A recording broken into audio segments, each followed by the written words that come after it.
My name is Mark Ryan. I'm the owner and founder of Able Restoration. I got into this business because I enjoyed helping people. We're a disaster mitigation company. We specialize in fire, water, mold damage, helping people get their businesses back up and running or people back into their homes. What makes us different from the competition is, I think, is definitely our compassion for what we do. We love what we do, and our goal is to get, whether it's a home, get the family back in, do it in a way that's the least inconvenient to them. And if it's a business, if it means breaking down the equipment every night and setting it up every morning so they can operate and keep maintaining their business and bringing in income, we understand the importance of that. We understand we're dealing with more than just buildings and property. We're dealing with lives, and it's something that we love to do. One part of the aspect of dealing with homes, or even businesses, is that sometimes it's a very bad loss. We're currently in the warehouse where we store people's personal belongings during the reconstruction process or the mitigation process.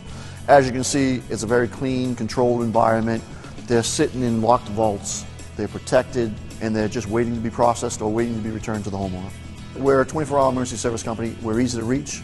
Our number is 781-335-0000. Or you can go to our website at able911.com. Please like, subscribe, and comment to this video. Thank you very much.